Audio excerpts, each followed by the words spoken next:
Welcome to our QR video sequence. I am the owner here and one of the lead developers of this product. Hopefully we're going to teach you a little bit about building with a woody log building system. We appreciate you watching, and hopefully you're going to learn something about building your dream log cabin. So they have the first piece in, that's our starter board. They have the vent put in, they've tacked it into place. Now the second board is going. Now here's a little trick.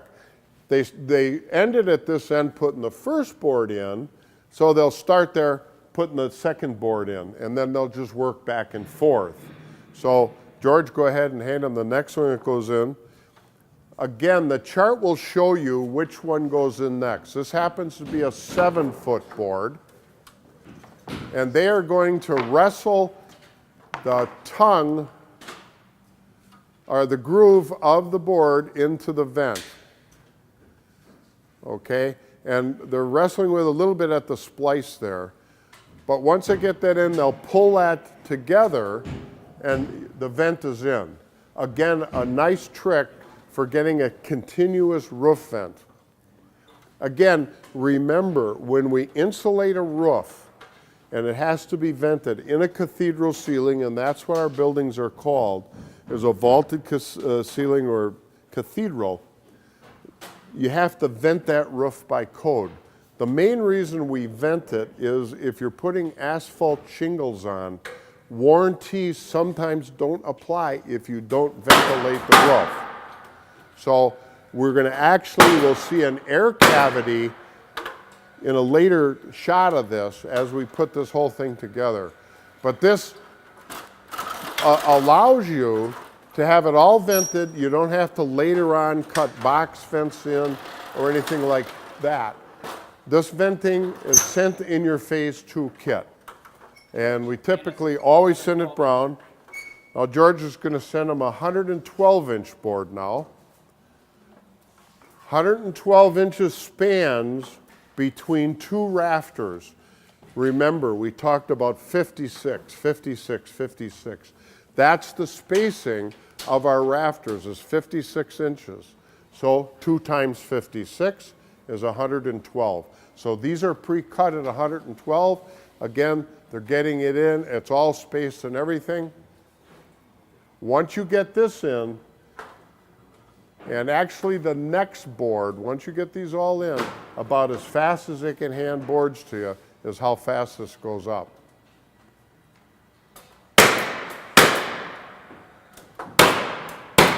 So 2 nails, 2 8-penny nails per joint.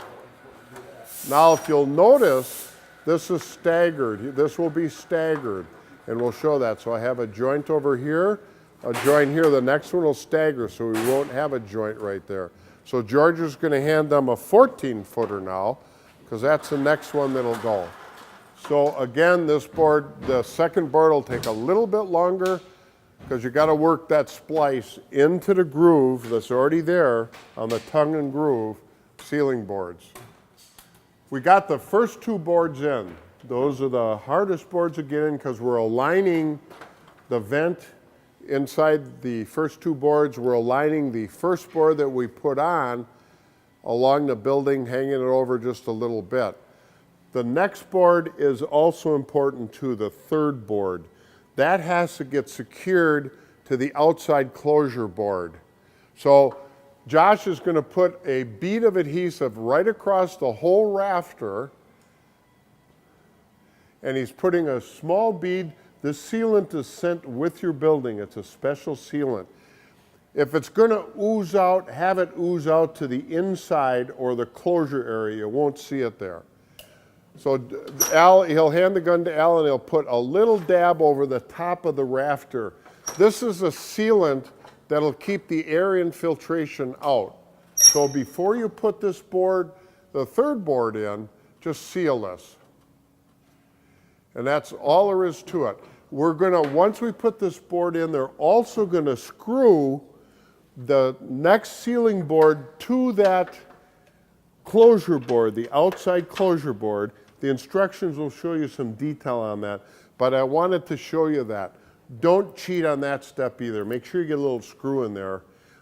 usually a 1-inch drywall screw, 1.25 drywall screw. What that does is it secures the outside closure board, that's the outside eave closure board we've talked about several times, to the roof board. Okay, that's our air infiltration break. So George is going to hand him up a 14-footer now, or no, we're 7? 12. Long one. 12-footer. So this building has 12-footers, 7-footers, and 110 inchers. And the tongue always goes up when you're nailing roof together. Tongue always goes up. So Al is centering the board on the rafter. Josh is tapping it down. Again, by putting the tongue up, if you tap that a little bit and don't distort it too bad, if you don't distort it too bad, the other board will slide right in. What they're doing now is checking for parallel, because the first 2 boards, they could have wandered a little bit. Now they're going to adjust this board for parallel off the first board. When we get up 3 or 4 courses, 5 courses, they will do that from the top down. And what happens is they will be able to adjust the boards up or down as they go up a little bit, so that when they hit the ridge, the piece that they rip to put in there or cut to rip will be the same dimension. So one of the keys is, don't forget, as you're working up, check those dimensions just 2 or 3 times, and you can catch up, is what we call it. Because these boards are theoretically 7.5 wide, but they may be a little less, a little bit more as they come out of the mill.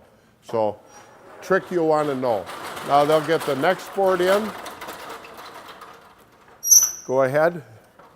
Now I'm not going to seal this board, okay? The reason I'm not is we're making this a portable building. The first board we sealed, so what you're going to see here is just putting the board on. They did secure that top board to the closure, okay? They did secure the 3rd board up to the closure.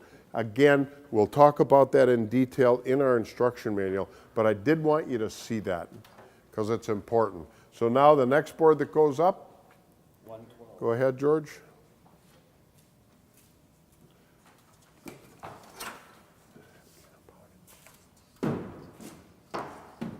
Again, tongue up.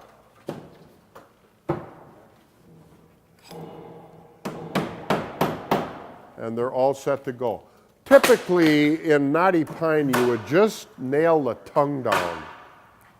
The reason we're telling you to put 2 nails in each one, again, this becomes part of the roof diaphragm. So with that, we're going to cut away for a while.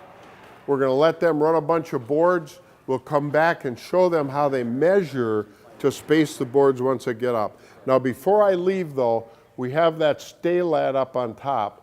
That's a good thing to leave up there right for now. They'll take it off once they get up there.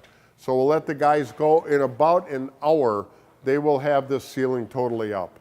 But again, we're doing it from the top. Makes it easy. Once they get up a little higher, they're actually able to walk on that ceiling board. Stable enough to walk on. Just be a little bit careful. Don't walk off the end too far, okay? Don't walk off the end too far. You can do a lot of this from the inside, okay? These first boards. Now, actually, once you have somebody up there, you could put and hand these boards up from the inside of the building and do everything on the inside. If you got a lot that slopes off, you're building an exposed lower level, you're on a mountainside, a good tip, you can do this from the inside. Just think it through a little bit. Thanks for watching. Hopefully you've been entertained a little bit. Hopefully you've learned a little bit about the woody log building system. The reality is anybody can do it. We've given you a little bit of a helping hand through our QR series and our initiative. If you have any further questions, contact us at the information listed.